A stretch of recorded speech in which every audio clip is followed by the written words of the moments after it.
And now we're gonna talk TYT investigates, because Ken Klippenstein is always breaking stories, and yesterday broke a really interesting story and got a hold of some documents regarding ICE deaths, detainee deaths, people who were in ICE custody.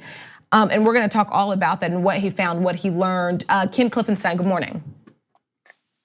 Hey, Brooke, thanks for having me on. Yeah, absolutely, thanks for coming on. So you got a hold of some internal documents. Can you tell us what you found and what you learned? Well, I don't have high expectations for the conduct of ICE, but I was pretty shocked by this. What the documents show, which was a memo from an ICE supervisor to the acting director. Recall that Trump still hasn't appointed an actual director for ICE, as with so many government agencies. This memo to the acting director said that numerous deaths had been preventable, that systems, basic healthcare systems that you'd even find in other government institutions are not in place at ICE. It's causing people to both die and suffer terrible injury and pain, and that nothing was being done to address this. In there, specifically in the email, there was something. The whole email was jaw-dropping, and there were some specific points that I want to talk about. ICE's Health Services Corp was severely dysfunctional. Can you break that down a little bit more? Yeah, in bureaucrat speak, that's kind of the worst thing you can say. Recall that this is a memo. This is not, some kind of political statement or anything. So you're not going to see the same sort of colorful language that you might from the activist community. But what the document detailed was just, probably over a dozen cases in which really basic systems that you would find in any, serious healthcare facility were not in place. To give you a few examples, there are people described as having, textbook reactions to certain medications that are life-threatening, and there was no response to it. There are multiple cases of there being these incident reports that were reported to ICE health leadership saying, this is a serious, maybe you have someone who's suicidal or someone who, another case was someone manifesting symptoms of a stroke, and then he had a stroke. I believe it was days later when he didn't get the treatment that he needed. So what you see again and again is indications of really serious health incidents and no response what to speak of in numerous cases. Hi there, Ken. How are you? It's Ida. How many people were copied on that email? I mean, how many people had access to this information within the organizations? It was just to the acting director, but my understanding is that when you send something like that to the acting director, that's the whole institution is supposed to see it at that point. Wow. That's the highest you can escalate to within ICE. Wow. And how many deaths on record?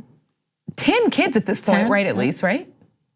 And then within the letter itself, there's at least 3 deaths that are detailed and described as preventable with background information. And it's not clear from the document if there's more than that, but we know there's at least 3. And this is just, one supervisor. Wow. There was something else specifically in here about the level of detainees with serious mental disorders just completely ignored. One sentence, just word for word, says even a layperson could identify detainees with obvious psychosis.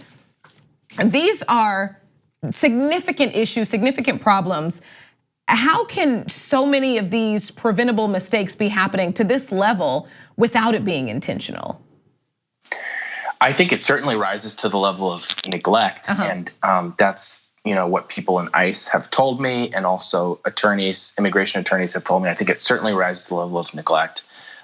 Whether this is base incompetence or malice, it's really hard to say.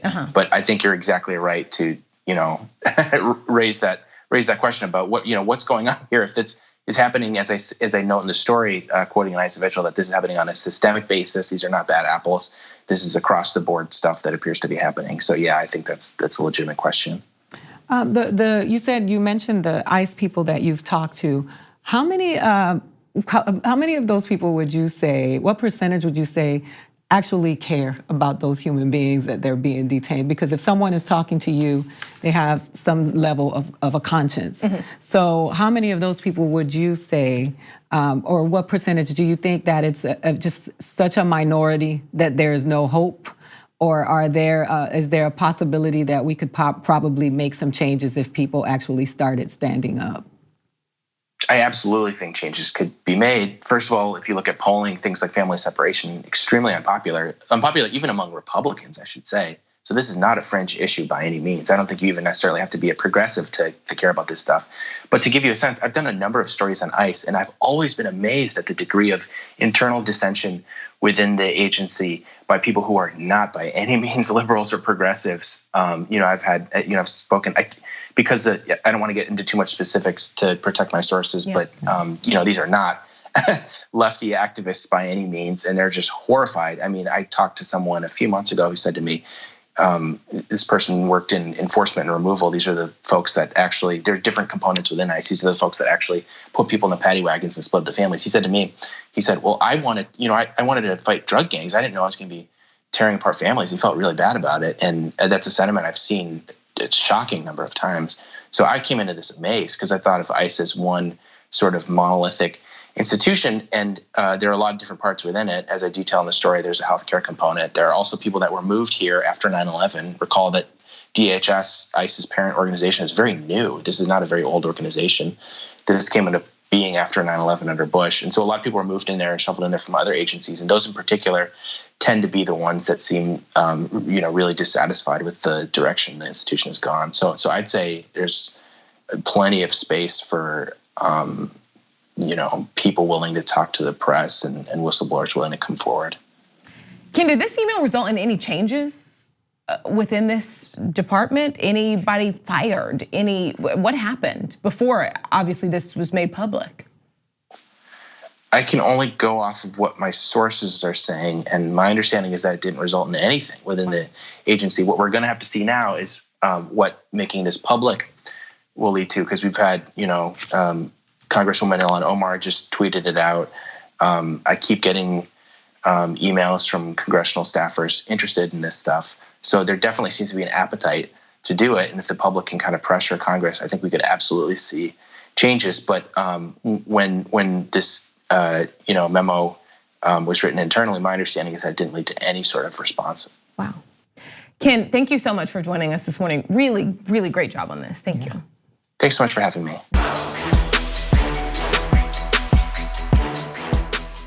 Thank you for watching this clip from The Damage Report. For more content from the show and access to TYT Network members-only exclusives, go to tyt.com/Brooke. Wait, no, it's tyt.com/John. Go to tyt.com/John to sign up.